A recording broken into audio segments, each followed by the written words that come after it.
I'm Alicia. And I'm Monica. Today we're going to talk about how we grew our salon from 8 employees to 80. Why don't we talk about how it started? Who came with? Like going all the way back? Back in the day in 2014. Once upon a time, there was... Yeah. I think there's a lot of reasons why and how we got to where we are. But looking back and doing like a deep dive valuation on the company's growth, there's definitely 5 key components that I think we followed that got us to this point that we're at today, which now we have upward of 80 employees, 3 salon locations, and we're just going to keep on going as long as we have people that want to be a part of it. Can we talk about how I wasn't going to come? Hey, you were going to open a gym? No, that was after. That was after. But I was like scared to in the death. very Wait, I have to say, out of everybody I wasn't 100% Really? sold. I was never knew like, this story. Yeah. Wait, so actually, let's talk about that. Alicia was actually not sold, and she got the phone call from our old boss that was like, "Hey, you're fired." I was like, what? What? Well, wait, hold on. Wait, we got to reel it back because people don't understand the whole story from the beginning. So you guys were at a hair salon. Yeah, they called all work wind together. that this one was opening a salon. I was still on the fence. I had just bought a house. I was scared shitless. Like, I couldn't lose my job. Yeah. Like, Yeah, she wasn't in. If that's shocking to the universe that her and I could have potentially gone in a direction that wasn't together. yeah. I mean, I was going to go eventually. I just didn't know. I was Out of just the gate. scared. Yeah, she was definitely not 100%. So fate made that decision for you. Yeah, pretty much. But So I'm glad to it any did. owners who may be experiencing a walkout, never assume that your people are gone because at least have a conversation, maybe. Yeah, don't just start firing people. Yeah. But I mean, Privé started with those 8 Yeah. people. One of the founding factors from the gate was instilled by my dad. Who's my dad? Our dad. Who's Their your dad sisters. too? Yeah. But basically just, like even in those moments where, shit hit the fan with the old salon, we're all getting text messages, we're all getting phone calls, we're fired, right off the bat, there's 7 people gone. I can remember in that moment, my dad actually walking in this space. I walked into this space and I can remember it vividly too. Yeah. And you guys were all in here crying. He was livid. He was like, he's a businessman. He's an entrepreneur, construction. He's not dressed in suits every day. No. He's raw. But walked in and was just like, what the hell's wrong with these people? Like, they're just, if this were me, I would be like, how can I keep you? Mm-hmm. Whereas the delivery was complete opposite of that. It was basically like, if you even knew about this, you're gone. And not that we're going to dive too heavily into that, but that's to preface, I think, where the leadership and the goals of the company became real. Because my dad at that moment sat down and was like, listen, you take care of your people. That's it. Like, your only focus, your only priority right now is making sure that these people are taken care of, and you do what you have to do to make sure that they are. And that was how we started. And we did what we had to do. I mean, we figured it out really quickly in that scenario because the salon that we were opening wasn't ready. But we made it work with some things. But I think ultimately that was the start of the Privé culture. Yeah, and I think I kind of felt that immediately, like the foundation was being built, because I mean, you guys found a salon for us to work at until the salon was open, and I don't know if it was like fight or flight. Like we were in it at that point, and it was gonna work, and we were gonna be, we became like a family there. Yeah. It was I specifically remember this one being like, guys, like, we're gonna figure it out. Like, we got you. Like, if I have to pay your mortgage, I will. Like, I don't know where I'm getting the money, but I'll figure it out. Yeah. But I just feel like that was like a true moment where like that kind of culture was like set in. Are you crying right now? No, I was actually laughing. You a little teary-eyed And over my there.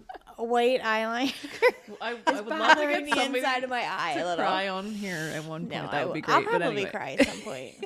I mean, definitely down the road. But I do. I remember coming in here and seeing everybody all teary-eyed, and it was almost like I felt relieved because it didn't happen to me. Yeah. I didn't lose my job, but I feel like it was. She's like, Dad, you're still paying me, right? No.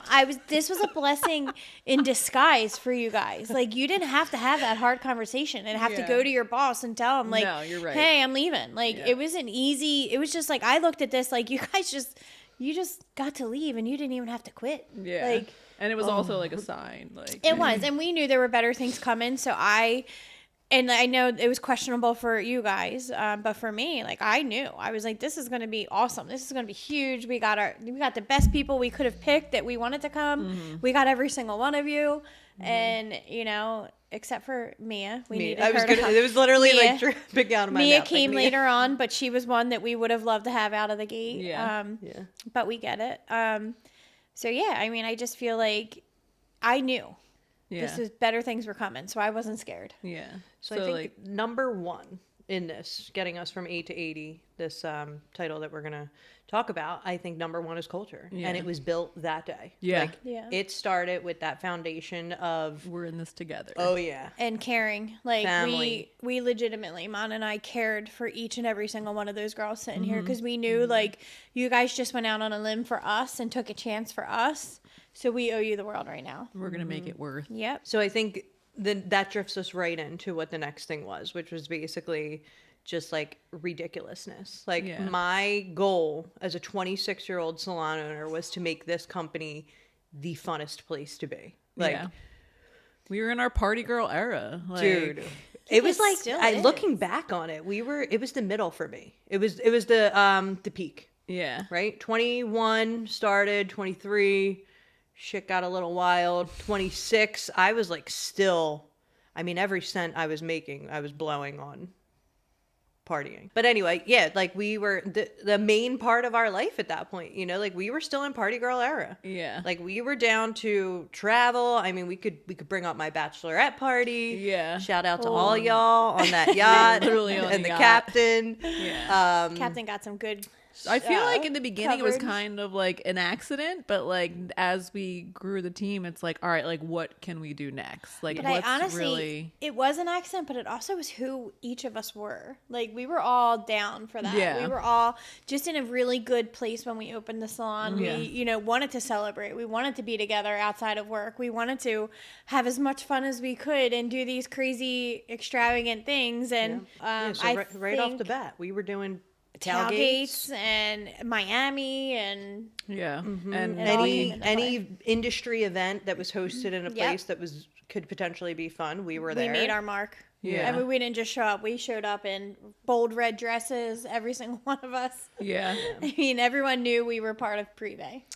Can we talk about the fact that we went to Jamaica? Well, I didn't go because Oh, you had but, COVID. Oh yeah, but you know, taking the team to Jamaica. that was so much fun, and it was such a huge thing for our culture. Yeah. And I got to be honest, it was so good for me as a leader to be there, because our company had grown so much. I feel like since COVID, our company grew a lot. Yeah. We were fortunate in that sense. And I know personally a lot of our team members, but when I got the opportunity to go sit at a pool bar or sit at, you know, on the beach next to somebody that I typically don't get to like have like long conversations with and learn about them, I learned so much about so many of our team members that I value that trip, like for more than just like the fun times. Like I got to really know and dive deep into who people are and who their families are and what they stand for and outside of the salon, and it was a really cool trip for me. So there's that value, and then there's also like, I feel like people from the outside see that and they're like, I want to work for them. Like, what are they doing? Like, even people that aren't in the industry will like reach out to me and be like, can I work for you? And It was I'm crazy like, because I don't even think Yeah. we had posted many videos or anything at the time, but we were getting flooded with applications. yeah. Do you guys remember? Like right when we mean- came back, it was like months of people just applying and applying and applying. And I mean, I guess it's all word of mouth. They hear like where we were at and what we Yeah. were doing, and everyone wants to be part of that. But social media. Yeah. Yeah, I that's mean- what it was, I think. And a disclaimer, if you're, you know, have any financial worries, I'm right there with you. We don't Coming Yeah. from the CFO. Yeah, we don't, you know, we don't come up for the entire cost for these things. Yeah. It's basically like us just organizing it and putting it all together. And, you know, sometimes we contribute to the cost. For Jamaica, we had some pretty cool like contests for them to earn money for their, yeah, we did towards their contribute trip. like a starting point for them. We did give each employee that was coming. Yeah. But just so you're like fully aware, we're not like spending thousands of dollars for no reason. No. It's basically. I mean, we did spend thousands of dollars when we got there, even though it was an all-inclusive. We did host a welcome night with a private terrace with a DJ, and that was really fun to kick it all off. So I think like I can remember just a couple months back, you and I were both reading the Diary of a CEO. Mm-hmm. And I can remember, it's so funny to me at this point because when all three of us are reading the same book, we all take away completely different things from it. So I call you that morning and I'm like, mind blown. I'm like, I figured it out. I know what it is. I know why we are successful.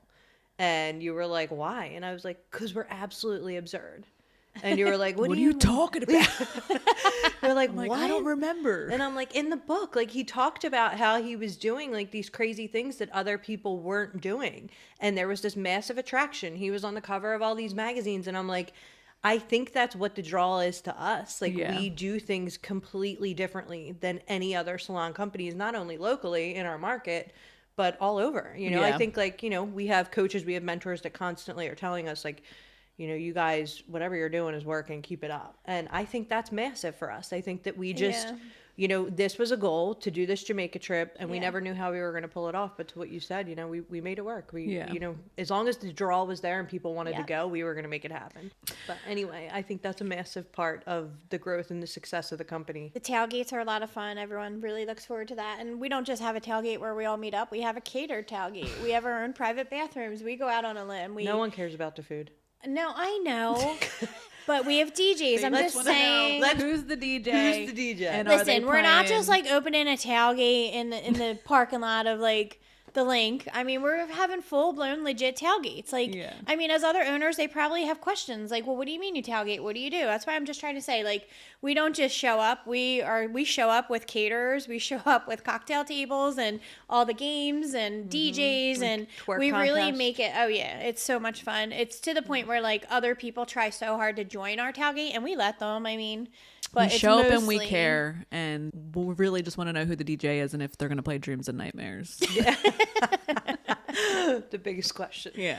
All right. Moving on. Another big important part of how we grew our company from 8 to 80 employees was we provide a lot of knowledge inside the salon. And one of our biggest things is we can sit down with somebody that's interviewing and show them right off the bat a success blueprint. Like we have it figured out. Like we have a map of what their career is going to look like with us. If they, you know, put in the time and the effort, and I mean, we guide them and mentor them along the way, but they have to put in the work and they can get from here to here pretty quickly. I'm actually curious from your perspective. I have an experience that I like to share, and I feel like it truly is like a true testament to what you guys have built. With my first year at Privé as a stylist, I remember getting my W-2 and I had made like 50% more in that year than I did at my previous salon. That's like so amazing. Like I remember opening my W-2, being with the crew, and I'm like, wait, like this can't be real or right. And I don't know if you remember me coming to you and being like, dude, you see my fucking W-2? Like, no, because that year I worked the entire year,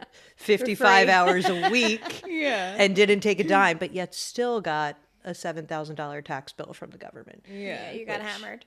You know, I'm like, damn, dude, I didn't take one dime from this place. I still owe you. But the accountant was like, yeah, you guys actually did pretty good in your first year, which was shocking. But yeah, I mean, I feel like you guys provided an opportunity that I may not have been able to have at my previous salon. And I just think as somebody who was about to turn 30 and like making 6 figures a year, like that's like truly incredible. And I feel like you guys really provided like such an opportunity to so many people. Aww. That's awesome. And it's nice that you weren't even 30 making that kind of money. But I gotta say, I mean, we have quite a few of stylists that work for us that are in that situation. Right. Attaining a 6-figure salary in your late 20s. I think the biggest is really attainable with us. The biggest win is like that year was like so much fun. Like I had so much fun that year. I loved the people I worked with. I loved where I worked. I loved my clients. And like for that was just like an added bonus. Yeah. It's interesting. So thank you. Well, you're welcome, I guess. It's interesting because I feel like you talking about this, my perspective on that year was completely different. I'm sure. And it was, I have no idea what the hell I'm doing. And I have no idea how I'm going to provide these people a career path. we couldn't afford Yeah. to hire the consultant that we wanted to afford at the time because we were so scared. You know, we were just like in a scarcity mindset. I was terrified to blow any money because I needed to make sure you guys were paid. But at that point, I can specifically remember it was Lindsay who was chomping at the bit for goals. She kept coming to us like, you know, I need to know, like, what should I be focusing on? The company that we were at did provide. No. I mean, I don't remember any goals, but I feel like Lindsay did have them. I don't know. It was blurred. Yeah, it was blurred. But she kept coming. Like, how do I, you know, what do I need to do to get a promotion? Yeah. And I had no idea how to answer that. So that was when we pulled the trigger. It was 1 year, a little over a year after opening, where we finally made Black Elite status on L'Oreal, and they sent us. Oh my God, right? Yeah, but like, I mean, props to us. We made Black Elite Yeah. status first year opening. Yeah. I mean, that's pretty amazing. Yeah. So, but that's what, you know, they sent us to a program that provided a career path for our company. And that was the start of it, you know, like, and that's what we have been so Immersed in. Yes. We went down to Tampa and we immersed into everything they had to offer, and we just absorbed it and learned it and brought it back to our team. And I can remember, though, do you guys remember the first meeting? I was telling Monica this yesterday. I don't know if you remember, Leash, but like the first meeting when oh yeah, you were there too. Oh yeah. When I was saying, I remember bringing this to the team and they were terrified of it. They were like, whoa. Like, I don't know if I want to do this. Like, they were scared to death. And we were just like, guys, I mean, trust us. We're not going to steer you wrong. When you left your old salon, you came with us, and it's been great so far. Like, you have to trust us. We know this is what we need right now. It was the pricing structure. Yeah. Things were changing a little bit. I think the only good thing that came out of that is I feel like we, the elder stylists, were pretty excited about that. And we kind of like, we're like, guys, it's going to be fine. Like, this is good for us. Like, we're going to, know how we have to grow. Yeah. But we definitely saw some resistance with it. We did. But since, now, here we are 10 years later, and the career path guide, being able to produce that and introduce that to a potential new hire, it's like they're mind blown by it. Yeah. They love it. They know that they're okay. So there's actually like a plan for me. Like, I'm not just signing up to come be a part of this company. And then, I'm off in La La Land and I have no idea how I'm going to get from point A to point B. So I think that alone, the career path guide, having an opportunity for them to see a map of how they're getting from point A to point B is one of the other pieces that is very, very important. And it's done like in steps too, which is good for them, because it's not like we expect you to be here and there. And no, there's like going to be little steps along the way, stepping stones. So that's good. Flexibility. Flexibility is huge for us. I think that definitely has grown our company because we are flexible. I mean, the number one thing when people interview for our company and they hear that we don't require people to work Saturdays at a certain point, I feel like they're like, what? Like, what do you mean? Yeah. I crack up at that because I do. I feel like when I signed on to be a hairdresser, I just signed my nights and weekends off for the rest of my life. Like, that's it. Sorry. Oh, you want to do this? All right. Oh. Yeah. I can remember my mom. My mom did hair. So, like, a lot of times she couldn't make it to, certain things because she had to work. And I was just like, oh, it's just her job. She works nights and weekends. Yeah. And even when I stopped working Saturdays, she was like, that's a big mistake. Yep. I mean, think about some of the people that we have down at the suites as well. Like, I love seeing them hit the point where they're comfortable enough in their business to stop Saturdays. Yeah. And to me, I'm like, it's not, it doesn't need to be necessary. For our specific company, Saturdays is our least amount of volume. Like, when we look at the numbers, Saturday's not our biggest day. Yeah. It's great for people that are still building, but not necessary for people to continue to working them once they get to a certain point. Yep. For us, and I don't know, is this considered an industry standard? I don't think it is, but for us, we don't require anyone to work more than 32 hours a week. 30. Generally, it's about like 28 to 30 they work, right, in our company? So to be full-time in our company is 30 hours. Okay. With that being said, our top earners work usually 24 hours a week. Yeah, it's actually incredible to see what they can do in 24 hours. And I find right now that, what we do is very, very hard. It's difficult to stand on your feet all day long, oftentimes on concrete floors.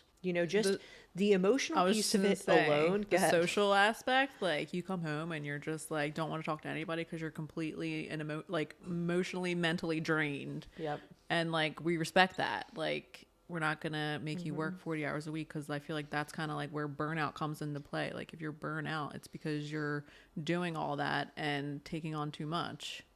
So I would say, yeah, flexibility and balance would be the fourth thing that got us to where we are today. Not being afraid to, lose out on Saturdays.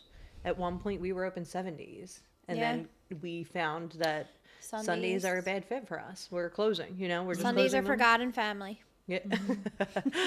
Sup, Jesus.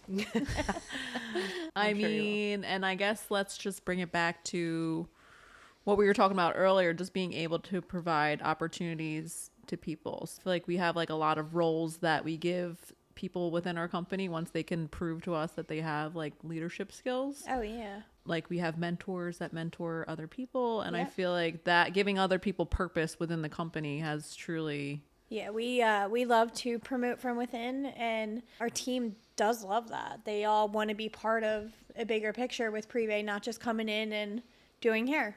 I think that a big part of it is the opportunity that's given within, and even just the, like, for me as a leader, and I feel like when I think about some of the things that I'm most proud of, it's just the opportunity that has been given to not only like you, like obviously you becoming an owner was huge for us. Like that was like, this is an amazing thing that I was just able to help my best friend do and accomplish. Like that's massive.